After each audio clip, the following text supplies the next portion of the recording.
What is going on, everybody? I'm Jeff St. Pierre, and this is episode 112 of the Adult Education Podcast. This week, I'm speaking with Dr. Elissa Epel. Thank you so much for checking out my show. I do appreciate you taking some time out of your day to listen to Adult Education. This show is all about learning new things or maybe learning more about some topics you're already familiar with. I like to speak with experts across all fields to learn more about health, education, technology, mental health, and really just about anything that I find interesting. If you'd like to support Adult Education, the best way to do so is to leave a 5-star rating on whatever platform you're listening on. And if you like what you hear, please share it with your friends. I love how word of mouth can inspire new people to check out the show. It really is the most powerful way to spread the message of adult education. So my goal for dropping a new episode each week in 2023 has already failed. Yeah, I made it a week. Yes, 1 week. But I've got a good reason for that. I didn't just skip it. I had surgery last week to repair an umbilical hernia. I knew that I wouldn't be feeling great for a couple of days, but I figured I'd still be able to finish an episode. Yeah, that was before the surgery. I didn't realize, although in retrospect, I probably should have, I didn't realize I'd have a breathing tube in during the surgery. That gave me a pretty gnarly sore throat for a couple of days. Also, I didn't realize how uncomfortable talking would be. I didn't understand how much just like basic talking went through my core. At any rate, I had to sit out last week and just focus on getting better. I am doing a lot better now, still not 100%, but I'm getting there. I'm good enough now, though, that I can rock this podcast episode for you, though, and I think it's a good one to kick off the year. I'm speaking with Dr. Elissa Epel. She's a health psychologist who studies stress, aging, and obesity. Dr. Epel is also the director of UC San Francisco's Aging Metabolism and Emotion Center. There's a longer resume here if you want to look her up, but trust me when I say she knows her stuff. Dr. Epel has just published a book called The Stress Prescription: 7 Days to More Joy and Ease. Now, for me, learning how to manage stress in my life is the number one thing to help get to a happier life. Stress impacts so many aspects of our lives. Now, some may try to tell you to remove stress from your life. That's just not realistic, nor is it healthy. Stress is a totally normal thing. It's about managing it and understanding it. Elissa Epel's book helps walk us through ways we can do that. Quick heads up for context purposes here. At the start of the conversation, Dr. Epel references the old name of this podcast, which was Be More Well. I booked this interview through a publicist. They must have just had the old name still in their paperwork, so no biggie here, but I wanted to explain that just in case we have newer listeners who didn't know about the beginnings of the Adult Education Podcast. We do talk a little bit about the evolution of this podcast over the last couple of years. So anyway, here's my conversation with Dr. Epel. How are you today? I'm good. Nice to meet you, Jeff. Nice to meet you as well. Yeah, I'm here in Baltimore. Yeah. So where are you at right now? I am in San Francisco. Okay, so they make you do the radio tour from the West Coast. So you've been up since what, like 3 o'clock this morning? Exactly. Well, you and me both. My primary job is hosting a morning radio show. So I also have been up since 3 o'clock. It's just been a little bit different for me, I suppose.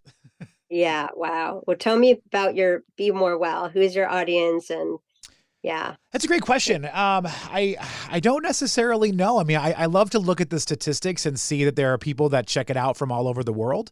I find that very exciting. I did, I'm sure if you use social media, you saw everybody posting their Spotify Wrapped statistics of their songs they listen to the most and everything. Well, they do that for podcasts too. And I listened and I checked mine out. And apparently the podcast does pretty well. It's in the top 15% in the world. So I felt pretty successful about that. You know, it's a passion project for me. That's amazing. Congratulations. That is a very competitive market. So, well, I'm honored to be on it. Oh, well, thank you very much.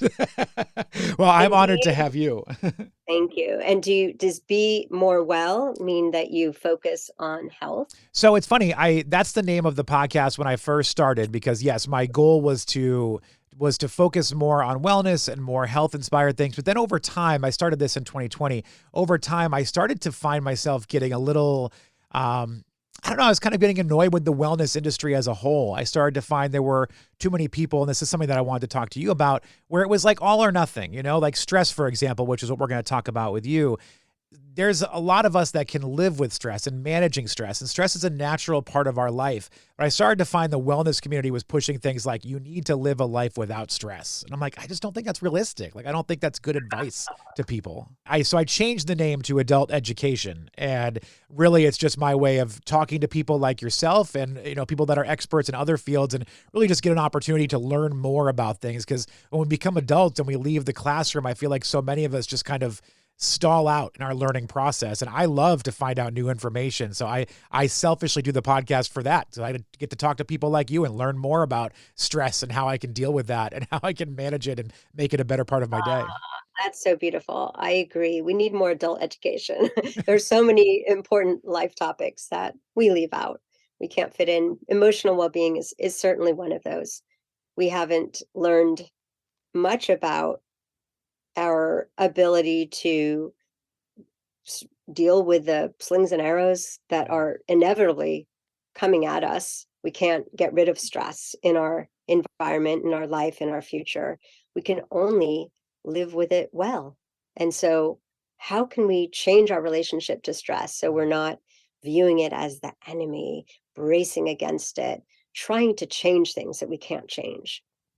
I think that's the big thing is learning to live with so many things in this life. Like instead of just saying we're going to remove it all together, we learn how to manage it or to live with it or do it better, you know? And I think there's so many people, like I said, that just want to be all or nothing. And that's just not realistic in our world. Hmm. And in fact, to get rid of stress would mean to really disengage Hmm. from most things in life that we care about.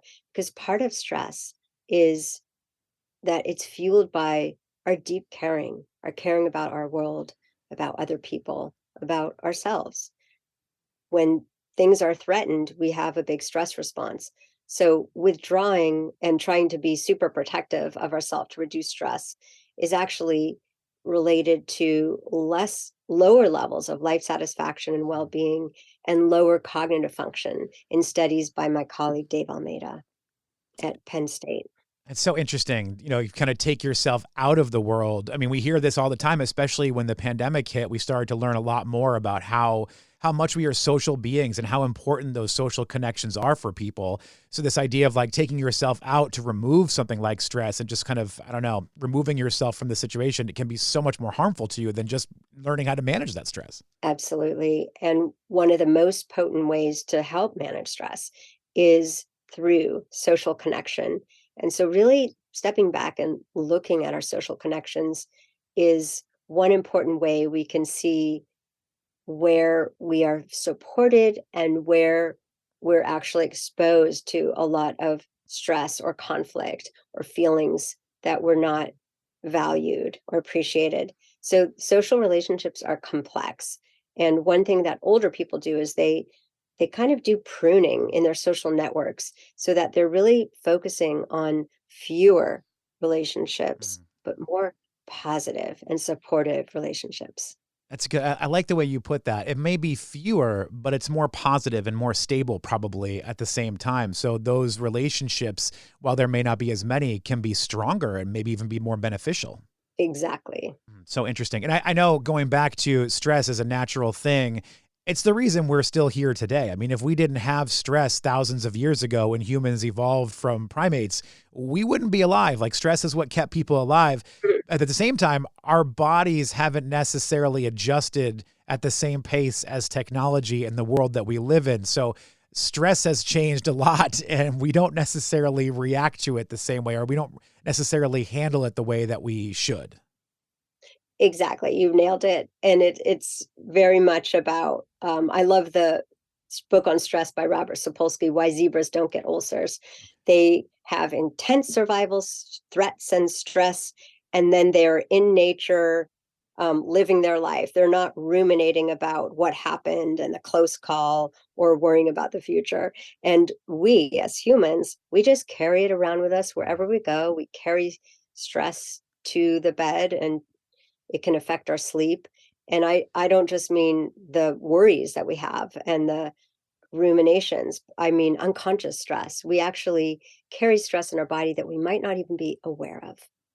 Yeah, unconscious stress is a very interesting thing because I've heard you talk about this before. And that could be something as simple as just having your phone sitting there and you feel this innate stress to check it. Make sure you don't have a new email. See if somebody commented on your last Instagram post, whatever it may be. There's this unconscious stress of just simply having a device like that. Yes, it's a great example of how our environment triggers in our environment are shaping our stress level. They can also be shaped to create feelings of safety and ease. So the phone is most definitely taking up some of our attention. We might feel compulsive urges to check it. And, as we many of us have heard, it does show that we have shallower conversations Mm. when the phone is present. So these cues are affecting us. Being in urban environments, that's just full of stress cues. We are more vigilant. And the neuroscience studies show our amygdala reacts even more when we are raised in urban environments or currently live there versus rural environments.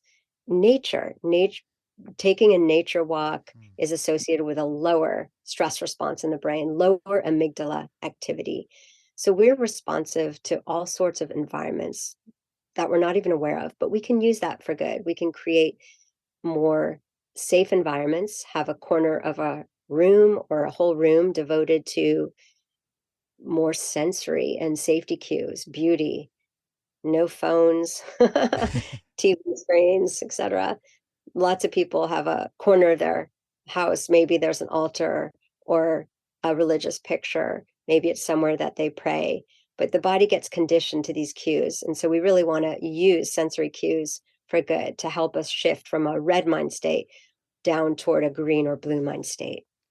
Tell me more about these colors, because I've heard you mention that before too, and that's something that I'm a little unfamiliar with.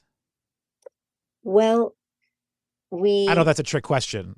no, it's a lot to explain, but, with my colleague Alexandra Croswell and other colleagues, we've written a paper that's under review, and you can find the preprint on my website under the resources for the book.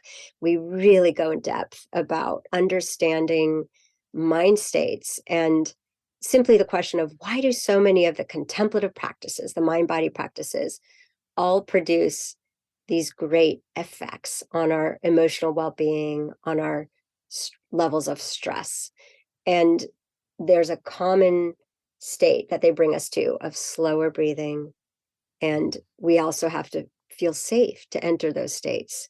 So we call those deep rest states. That's blue mind. Okay. The other mental states that we spend more time in is red mind when we're acutely activated or coping with stress, and yellow mind when we are walking around for most of our rushed day, but we're not at baseline. We're not really relaxed. We're actually in a state we call cognitive load, where we're in our head, where we're planning or rushing or absorbing what just happened or thinking about the next thing. So that yellow mind state, we want to bring that down to a green mind state or a blue mind state so that we can have breaks, so that we can have restoration in the middle of our day.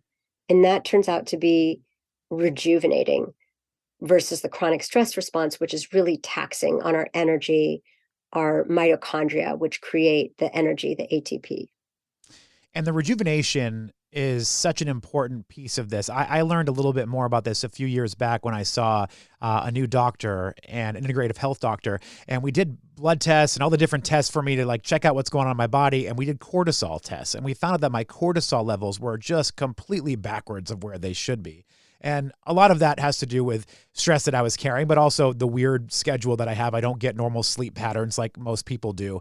So we're trying to manage that a little bit and figure that out. But I was learning more about how my body was just essentially on all day long. Like I never had that break, that rejuvenation, that rest.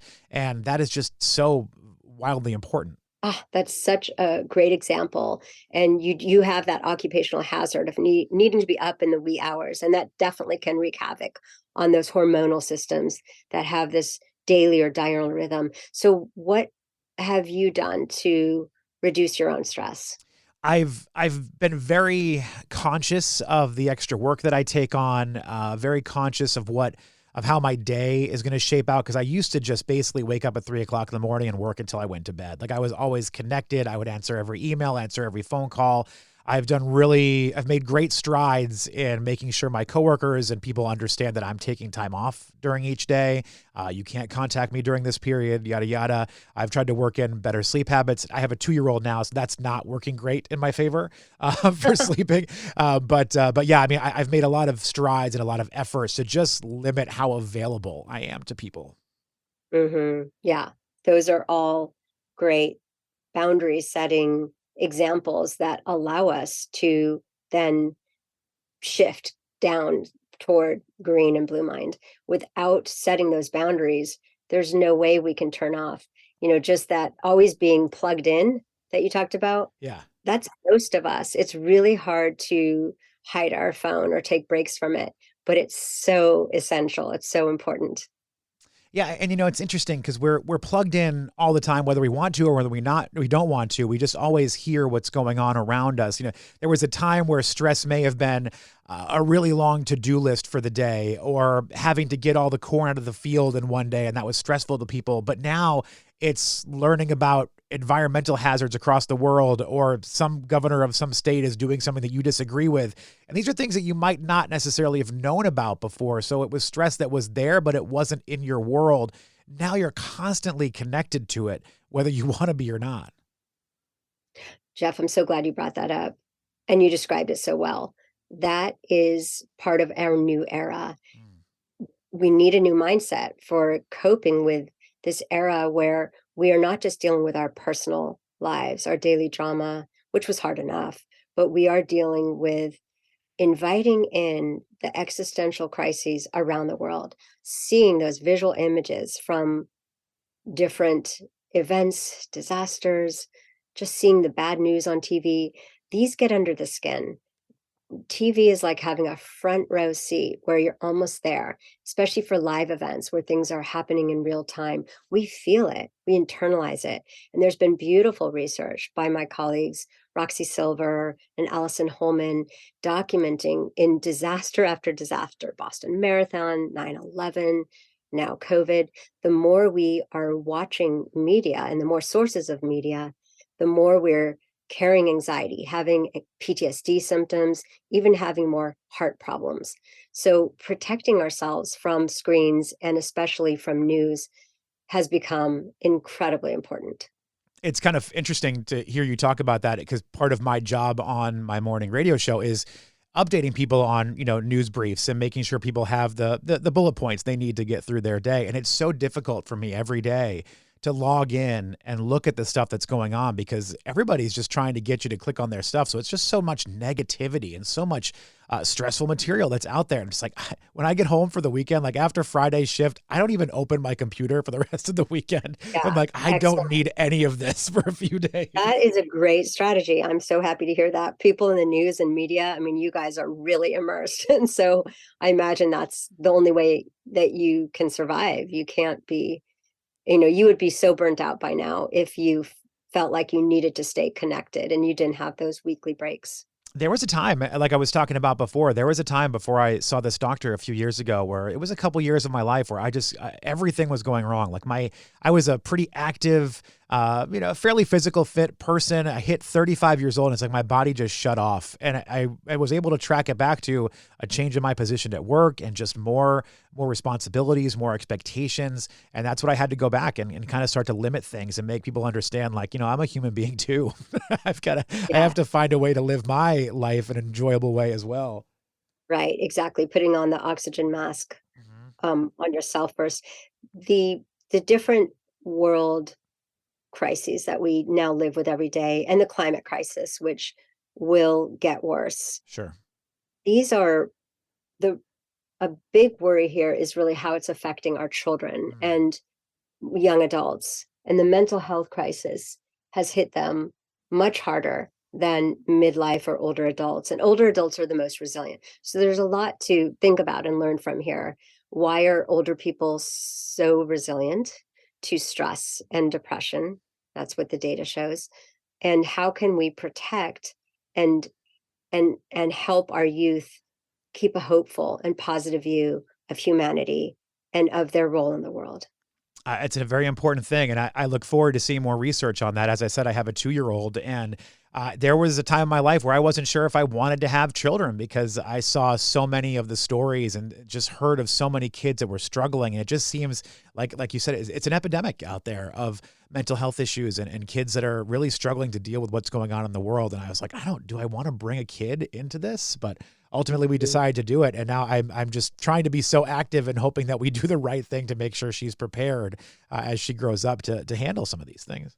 Mhm, mhm. Really, Yes, yes, and you're certainly not alone, and there's a whole movement to not have children from people who are really feeling the crisis and really the having a negative view of humanity. There's a survey of young adults showing that 50 over 50% of young adults in 10 different countries endorse the item humanity is doomed, and that's incredibly worrisome.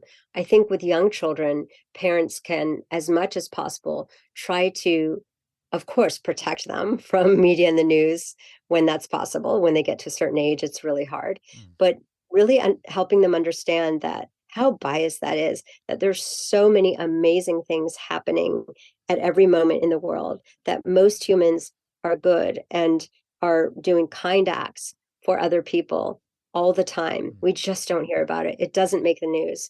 I follow one app called Tank's Good News, and it's just the sweetest, and millions of people follow him. It's just sweet stories of humans, of human goodness, and so it lifts my spirits.